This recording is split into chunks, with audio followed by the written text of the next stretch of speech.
If I come into your business and I take away your laptop and I take away your cell phone, you'll start thinking out of the box. You'll start figuring out different ways. We're lazy because of the tools that we have. Welcome to A Different Practice. I'm your host, Lauren Lester, and I'm obsessed with all things business, well-being, and optimizing the practice of law for solo and small firm lawyers. I started my solo practice right out of law school, built it from the ground up, and now work part-time while earning well over 6 figures. I'm here to share tangible, concrete tools and resources for ditching the legal profession's antiquated approach and building a law practice optimized for profit and efficiency. Think of this as grabbing coffee with your work bestie mixed with everything they didn't teach you in law school about running a business. Pull up a seat, grab a cup, and get ready to be encouraged and challenged. This is A Different Practice. Welcome back, everyone, to another episode of A Different Practice. I'm so glad you're here today. Today, we're diving into a topic that many solo and small firm attorneys find challenging, yet it's crucial for our practice's success: sales. Now, I know what some of you might be thinking: sales, I'm a lawyer, I'm not a salesperson. And I hear ya. I felt the same way for a long time. But the truth is, in today's competitive market, having effective sales strategies can make the difference between a thriving practice and one that just struggles to find new clients. That's why I was looking forward to chatting with my guest for today's episode, Ben Brown. Ben is not just a sales expert and author, he's also a father of 2 young children, so he understands the importance of balancing professional success with personal fulfillment. With over 23 years of experience in sales, Ben has truly done it all. From cold calling to selling cars, gym memberships, and even medical devices, he's mastered the art of selling across diverse industries. And now he's here to share his insights with us, focusing on how lawyers can ethically and effectively grow our client base. What makes Ben's approach unique is that he's distilled 2 decades of sales experience into a proven 10-step process. This isn't about aggressive tactics or pushy techniques, because frankly, I'm not down with those. But instead, Ben believes that when done right, sales can be a pleasing process for both the attorney and the potential client. Ben currently works with small businesses facing sales challenges, so he understands the unique hurdles that solo and small firm attorneys will encounter. His insights are tailored to help us navigate these challenges and turn them into opportunities for growth. I hope you enjoyed this conversation as much as I did. Here's my conversation with Ben Brown. Welcome, Ben, to A Different Practice. Good morning. So I am really intrigued to have this conversation today, particularly because sales is a 4-letter word, I think, in the legal profession in more than one way. And so I'm excited to have your expertise and break down what sales really is, hopefully demystify it a little bit for lawyers in particular. So I wanted to start with some common misconceptions that you see about sales, particularly with lawyers or kind of any professional service providers, and how addressing those misconceptions can really help a law firm improve their business development, get more leads, increase revenue, kind of all the benefits we all want, but we get tripped up on that sales word. We don't want to be salesy, right? We feel like it's a little bit dirty and doesn't feel very good. So what have you seen? Why are we getting tripped up? Well, first, we're going to go through a couple of tips that people can start utilizing right away. I always try to give some golden nuggets people understand because it is a skill. So when we go through the next 15, 30 minutes, I'm going to give you some real tips that people can use right away. They can start using to implement in their life or style in their business to help them, because sales is everywhere. The key component that you said there in your conversation, which most people overlook, is skill set. So sales is actually a skill. It's something you can implement. It's actually a career for a lot of people, and most people don't understand that. But there's no career schools or academies or vocal, or not implemented actually in colleges. It's something that you get when you get on the outside, but it's necessity for everything that does in business. So I can actually do an actual course based upon what I do, about 6 months curriculum or maybe a year just in sales in a college to implement for people: body language, voice tonality. All these things are implemented when you start learning sales that you add on. You're never 100% when you're a salesman. There's no such thing as a top salesman. Either you're getting better or worse per day based on your skill. It's like being a sprinter, right? You watch the Olympics now. So, every day you have to go out and practice because somebody's out always coming to get you, which is the customer. But sales is actually fun. It's a language. So it's just like learning a different language. You have to work at it. And most people try to acquire it just going out there and roughing it, which has a negative connotations most people have with it because they get beat up. They don't have the skills, they don't have the tools, because the biggest thing that you could go up against is the word no. So you could train for 2 months to go up against the same word, one word, no. It's no skill for somebody to say no. So you have to understand why you have to tell people not to say no, because your job is to help people. And most people attach sales to the negative for not helping people. And that's where it gets the bad taste in their mouth on that. And, I try to demystify that. It's a mentality mindset. So main thing is the mindset. Are you prepared mindset wise to be in sales? You just can't go out there and just, some people say they natural. You could be a natural, but you still need a process. That's really helpful. I think that mindset shift is really critical, especially for lawyers, because we don't think of ourselves as salespeople, but we certainly think of ourselves as folks who are out there helping other people every day. That's the reason a lot of us got into this business. So I think having that shift in perspective makes sales feel more in line with what we do normally. And then, like you said, it's just learning the skill set to be able to communicate that to a potential lead. So, what are some of those tactics that you talked about that we can start to get our feet wet, get some more confidence with actually being able to communicate? The key word that you said there again is confidence. So 80% of sales is confidence. Willing to go out there and fail is the key, where most people shut down or try to pass it off or find more marketing or get more leads. They find different ways to try to overcome that their confidence in talking to people is difficult. You're in a lawyer mindset. I've been in sales for many, many years, and one of the top end hardest people to actually sell is one of the top I put in there is lawyers. Why? Because they're analytical. Their mindset is totally locked down, unassuming, asks a lot of questions. So most of the time, working with lawyers, it's not really the what you provide with them; it's the contract. They'll analyze that thing to death, slows down the entire process. And once that happens, and not saying all cases, but it's very difficult on the top end because they'll see it like doctors. They're not businessmen. It's a total mindset to be a lawyer. It's a total different mindset to be a doctor. That's why most doctors have an office manager. She does the business side. I have to learn all these medical things. I don't have time to change my mindset to think about business. I'm here to do operations, procedures, medication. I have to go to all of these webinars or all to keep my knowledge up. Doctors are not businessmen. Lawyers kind of like the same type of deal, unless you're a business lawyer, they're very analytical, right? But they analyze things a lot. And so main thing I, try to understand that it's a skill and it could be fun. The lawyers are not fun. Yeah, that is true. No offense taken. Yes. We're not we're not going to a comedy club with a lawyer. They won't get it. I think that that really takes a lot of the pressure off the idea that a lot of listeners have, which is they like being an attorney. Obviously, that's why they got in this profession, and Right. they have decided to run their own business. And I think we fall into the trap of thinking that the business part is just going to come naturally, and we don't have to make a conscious shift in the way that we are thinking. When we have our lawyer hat on, we think a certain way, and we have to really take that off and put the business hat on and the business owner hat on and think about it differently when we are approaching business aspects of our firm.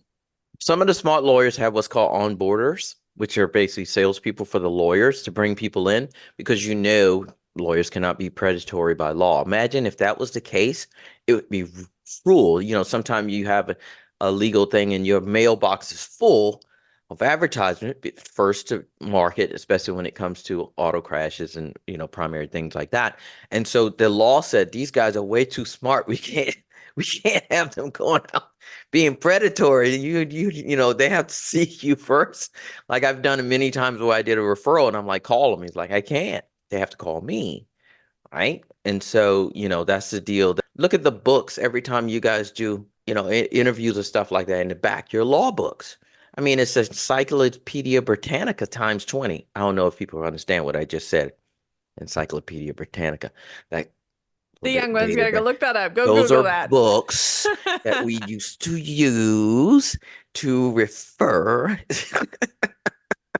That's helpful to know if someone really is struggling with having the sales gear in their brain sort of kick on, and it's not something that they are super interested in, or they just don't have space for it right now. Having a staff person potentially be that first line of interaction. What if somebody wants to take that approach in their firm?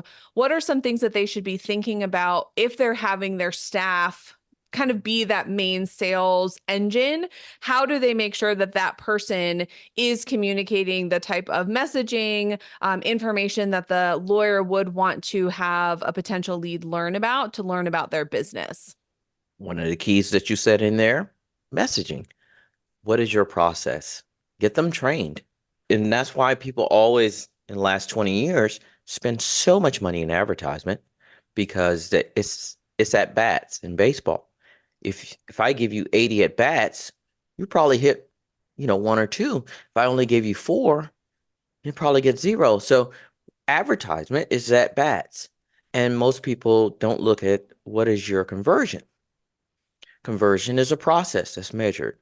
So what is your sales process? So the first thing I always come to people very simply and say, what is your sales process? Once they look at me in the deer in the headlights, there's a problem. There's an accounting process, there's a legal process, there's a marketing process, and most people do not have a sales process. What happened when the potential client penetrates the skin of your company, whether by email, phone, walk-in, Instagram? What do you start to say? What do you do? And what is the process for that? And most people cannot answer that. They never digged into it. So that's why when I work with companies, I normally can find 20, 40% more money because of the fact they don't have a conversion, they don't have a process. And most people don't contact me unless there's a problem with competition, a downturn in the market, or they're looking to make more money. And that's basically what sales is. Is there, in terms of that process, something that you would recommend for that initial contact? Should we be putting, I guess, a lot of emphasis on that initial response once a lead contacts us? Is that a sort of do or die kind of moment? So we really need to make sure that we've thought that through, or is it not that severe where as long as the full process is in place and we're nurturing that lead, we're not going to lose them if that first email, wasn't perfectly written or the first response wasn't great? Is that like initial contact with the lead? Like, I guess, how much emphasis should we be putting on that? You're actually overthinking it. I know you come from that lawyer mindset. There it is. Well, let me figure this out if I can analyze. No, it's way simpler than that. My premise is that I say sales is simple, but it's not easy. Most people overthink it. Lawyers are the same like mechanics, doctors, what we are, entrepreneurs. Same thing. Keep it simple. We're problem solvers. So when the client contacts you, there's a people buy based upon what they want, not what they need. So most people sell based upon the need, not the want. So emphasizing that if I come to you, I mean, what you know that I don't know the law, how am I going to feel? I talked to one of my clients. I own a limousine company, and then one of the ladies I'm helping, taking her to her lawyer, one of my drivers, she's freaked out. Her husband, 40 years, just up and left. She's like panicked me. She's like, I go to a lawyer, do you know this lawyer? And so you're left open, trying to figure out how this person can help you. And most lawyers are not really emotional. They're like she's just straight direct with me. And I'm like, yeah, I understand because it's very serious business that you're dealing with when you go to court. And most lawyers, you want that sternness. But, mainly you're still doing the same thing. You're solving someone's problem. The thing about it, doctors and lawyers at a higher rate, you're talking probably $100 to $500 per hour. So they take their job very seriously, right? They have to take certifications, they have to get the bar, they have to do all these different things. And so they're a little bit above the client a little bit. And sometimes meeting them eye to eye is kind of difficult based upon that type of statute. Would you say that that's the thing that attorneys or any kind of professional, like you said, doctors, sort of those higher level, where they require a lot of education and training, those types of professions, is that where they struggle the most in sales, is being able to communicate with the person sitting across the desk from them in a way that you're meeting that person where they're at? Yeah, because main thing is most of businesses, 10 to 30% of your business can be generated through referrals. That really realizes based upon the way you treat them. I mean, my limo business has been growing over years just because of that fact. I once a week I get a call, somebody referred me. Lawyers are the same way. When the inbound phone call comes in, that's a lead. That normally comes through your advertisement, through, whatever, but a lot of referral. Call this lawyer, right? Because anywhere you go, there's bad doctors, there's bad lawyers. We know that. So when you get a referral, it's the way you treat one of the other businesses I work with is the book business for publishing, so self-publishing. So you've done this art of work that you've done. You've probably written, and most of the authors we speak with, been working on this book for a year, 2 years, sometimes 20 years. Who do you trust to get it across the goal line? I've been in a car accident. Who do I trust to get me what I need because I know the insurance companies don't care, right? Am I on a conveyor belt system where I feel like I'm just another regular client? Do you call me? Do you talk, the small little things that you do? Some lawyer sends baskets, this and that. So when somebody, oh, I got in a car accident, you know who you need to call, right? And that's mostly in a lot of lawyers' advertisement. Who do you need to call? Who do you need to call? They get at that call to action in there. Call me, free, free, free, call me, right? So, that type of deal is what you do. When you get to corporate law, there's no emotion on that. But everything is an emotional buy. Even B2B is the same thing. You have to figure out what that is. Is a secret to sales. What I'm hearing a lot is we have to remember the humanity of it. That yes, we have a job to do and we run a business and we have a license and right, we're doing all of those things and we think very analytically, but there's a human on the other side. And maybe, like you said, the B2B is slightly different, but there are still humans involved and they may come at it from a different approach. But really remembering, especially on the consumer facing side, that there's another person that we're working with and how can we connect with them in a way that they feel like we understand what their problem is and we're going to be there to help them get across the goal line, whatever that goal is. Let me give you a scenario. You call, you need a lawyer, you've been in some type of deal, you got sued, whatever, you've been in an accident. You call the firm. The firm tells you, hi, this is Ben Brown. Thanks you for calling Brown's Law Firm. Press 1 for corporate law. Press 2 for civic law. Press 3. Leave your name and number. We will reach you in the email. We can contact you right away to actually look at your. And then if you call me like I do for my limo business, and when they call, I go, hi, this is Ben Brown. How can I help you? And they go, is this AI? And I go, no, I'm real. What's going on? And they're like, oh, somebody answered the phone. Some real person answered the phone. And we're going to get more like that with AI and these different things. So I tell most of the companies I work with, get a virtual assistant, get somebody live to answer the phone. It's so impersonal. I need help. I'm drowning. You send me a toothpick. I need a life preserver. I need something. I'm calling you for a reason. And that's the first line of defense is people get turned off based upon that. And you hear it from people. I've called, they're calling, they're checking Google, they're doing it that type of way. So the first to the line normally, if you do right, will be the first to deal with that. So I've been my business for limousine, I've been in 14 years. I still answer the phone when I get a chance. I have somebody else, but I know there's a problem and it's not life or death. It is a leisure type deal. So they can go with or without. They can take Uber. They don't really need me. A lawyer they need, right? Yeah, So, there's more urgency there. and you're talking thousands of dollars in most cases.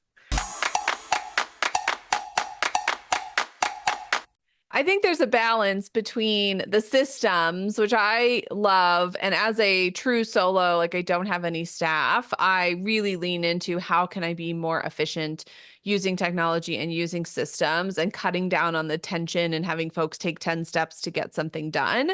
But I had to take a step back as you were talking and go, there's a balance that needs to happen there in terms of, is it too robotic? Like, is it too systematized where the consumer, the client, potential client calling, isn't getting that human touch? And little tweaks, it sounds like you're saying you can make that really will make a difference in terms of their experience.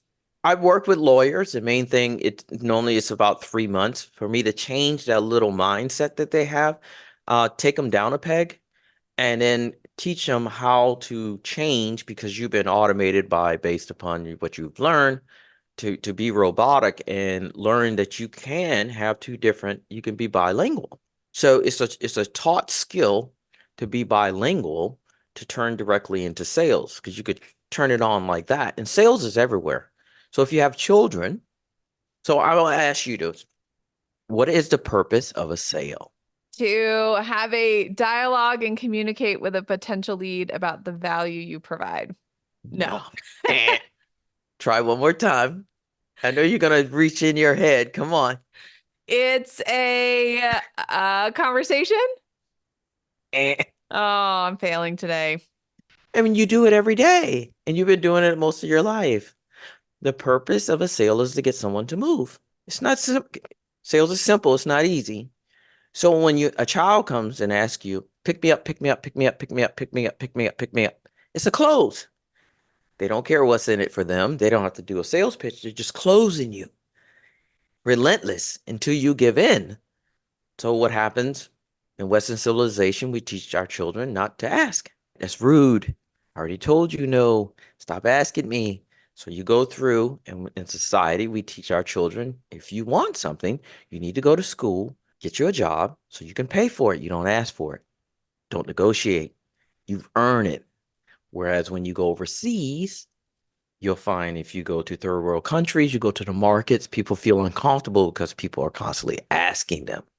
There's no prices out there. There's no discount, no coupons. And that's the way the world used to work. And that's the way it does work.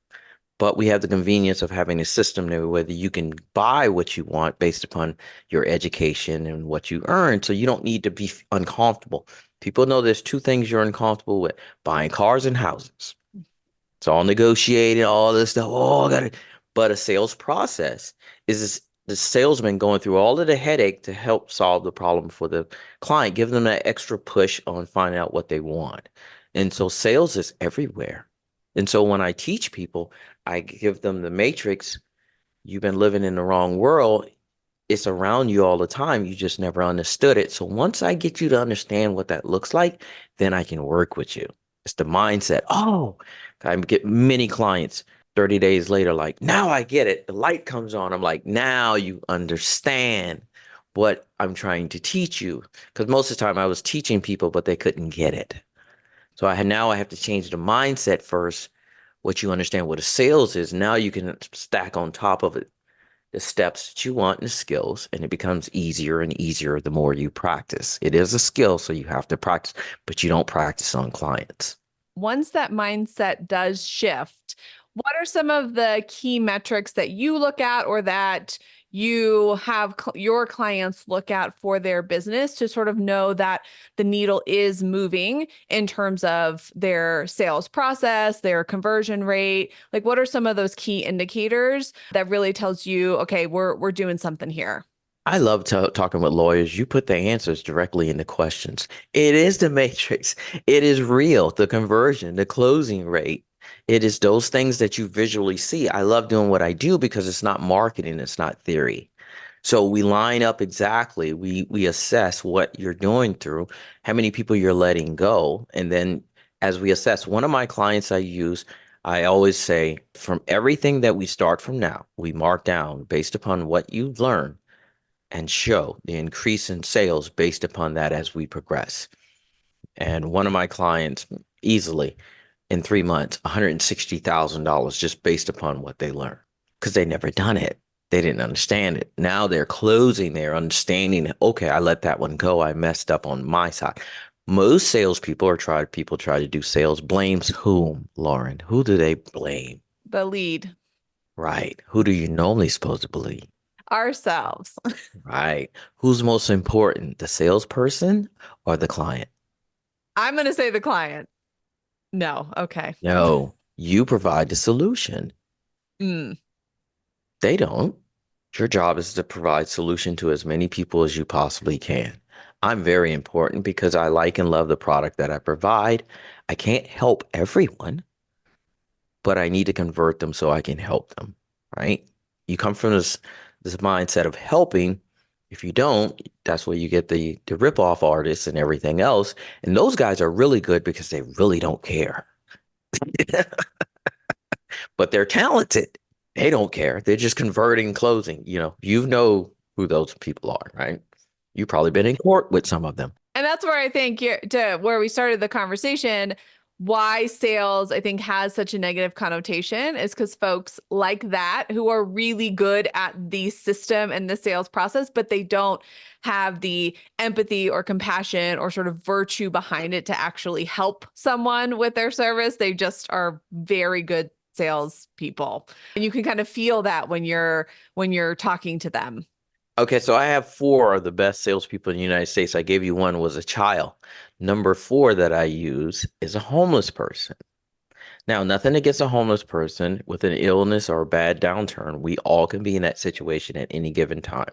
There's no given time. So they're the same people as us. I always give that caveat. So, a homeless person on the street corner with good mentality and energy, do you know how much on a street corner, asking how much they can make per day out on the street corner, Lauren? I'm going to guess it's far more than I would anticipate. Throw a number. $100. They can make normally anywhere between $300 to $700 a day. Now, they're out there, right? They're making $300 to $700 a day. What separates them from an entrepreneur that has a business, a website, a building, a fax machine, and everything else? Other than those things you listed, I don't know. Their focus. They don't care what they look like. They don't care what people are saying. They don't have coffee breaks. They're focused on what they want and what they need, either it's food, shelter, or something that they're addicted to. So they don't really care what people are telling them. They don't care about friends, family, what's going on in the news, what's going on in the Olympics. Most of the fact, they don't care about rejection. They don't care what they smell like. They don't care anything. And how many entrepreneurs you know out there with small businesses that can pull down $300 to $700 a day? So homeless people are better salesmen than entrepreneurs. Plus the fact, here's the caveat that I love giving people. What is the homeless person selling? What do you get in your hand when you give them money? Nothing. They're making $700 a day selling what? Nothing. That'll stop you in your tracks. I feel speechless. I'm like, dang, yeah, that's pretty powerful to think of it that way. And they have no overhead. They might have a cell phone. They don't have bills. They don't have it. That's why they're not out there every day. They don't need no more than $700 that day. They only need that, right? But it's the same process. But an entrepreneur come in, they'll come sit down, they'll talk about all things in the weekend, the children, oh, it's coffee time. Oh, we have to check this. Oh, let me go to I got to get these new headphones that I got. I'm gonna do this website. I'm gonna do business cards. I'm gonna send up this advertisement, do all this. Oh, my girl just called me. Oh, we got a wedding coming. Oh, just on and on and on. What's business? Oh, we'll talk about that. We have a meeting at 1. We have a Zoom call. Homeless person is just selling Mm-hmm. constantly. Don't have any distractions about a website. They don't have an inbox, chat box, Instagram. And I think actually that's really helpful because I think we can easily get caught up in Yeah. all of those. Yeah, I have to have a social media presence and I have to have a website and I need to go to this networking event. And at the end of the day, Yeah. do we really need those? They're all tools that we got when I started sales back in the day. I won't tell you how long ago that was. It was a black phone and a notebook.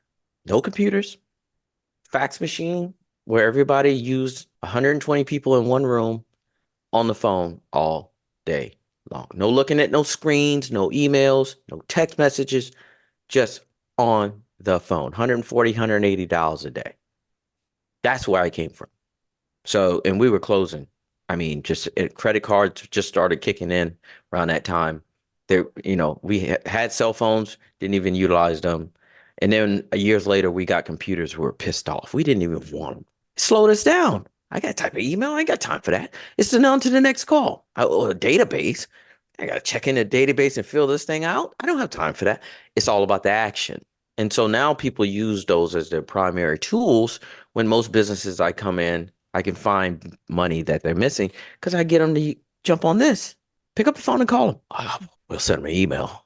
If I come into your business and I take away your laptop and I take away your cell phone, you'll start thinking out of the box. You'll start figuring out different ways. You'll figure out mailers. You'll figure out landline, and you'll go back. You'll revert back. You'll get a fax machine. You'll figure out where the fax machine's coming. You'll start going into DEFCON mode. We're lazy because of the tools that we have. Man, if I just put enough stuff on social media, if I just do, if I, rather than saying I should. I should be calling, I should be doing this if we do this. And so that's why marketers make so much money in the last 20 years because people love low hanging fruit.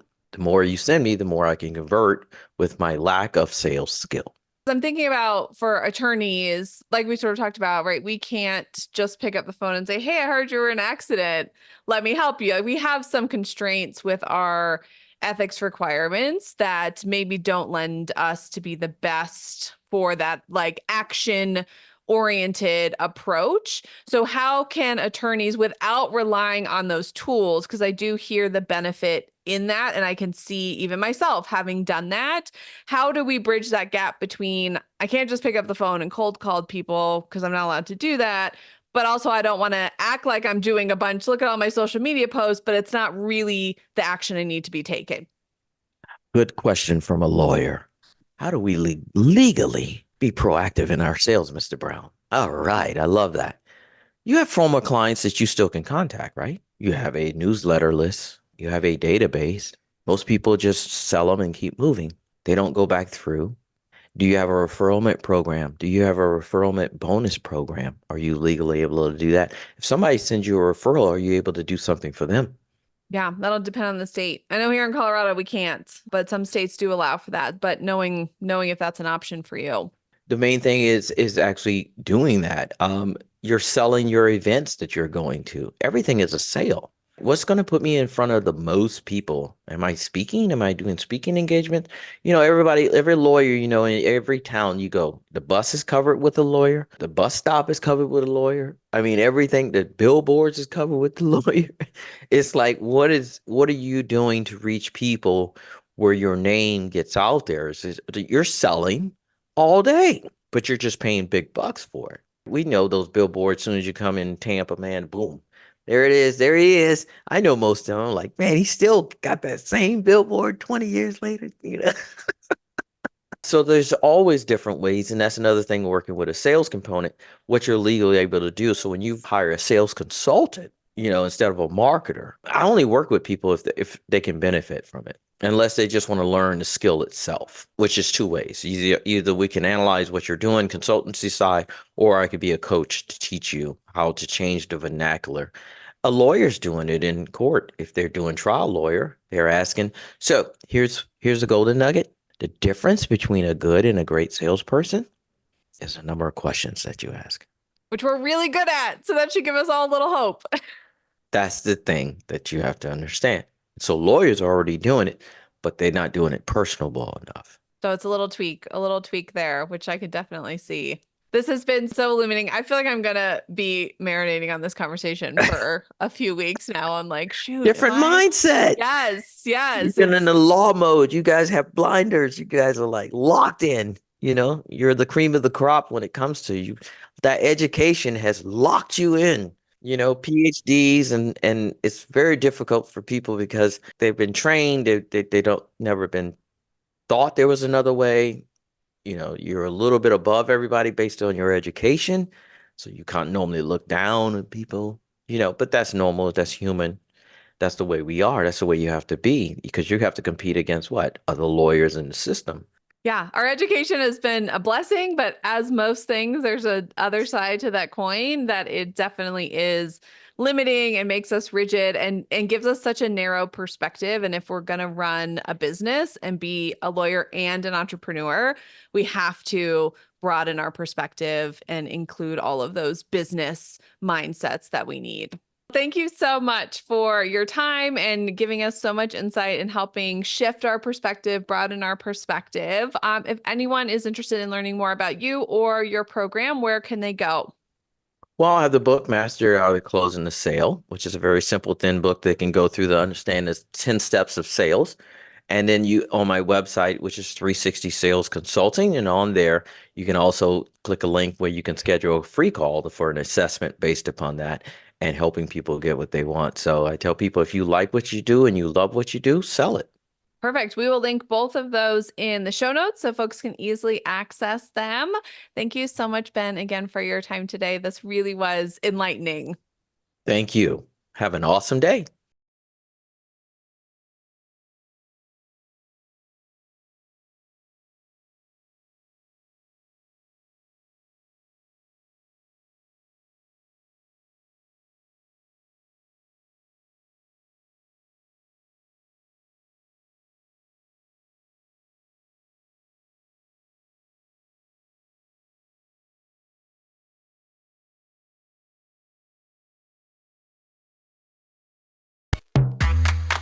I'm over here giving you a virtual high five because you just finished another episode of A Different Practice. For more from this episode, head over to adifferentpractice.com/podcast for the show notes. If you found this episode helpful, I'd love it if you'd share it with someone who might like it too. Be sure to rate the show wherever you listen to podcasts, and don't forget to subscribe so you never miss an episode. If you're ready to unleash your firm's potential, grab your free guide to the 6 pillars of optimization today. I have tried everything and made all the mistakes in building my business over the last near decade. I figured out what works and what's essential. Now I'm sharing the 6 essential pillars every law firm needs, key factors for implementation, and practical tips for optimizing each. Grab your free download today at adifferentpractice.com/optimize. I can't wait to connect with you next time. Until then, keep building a different practice.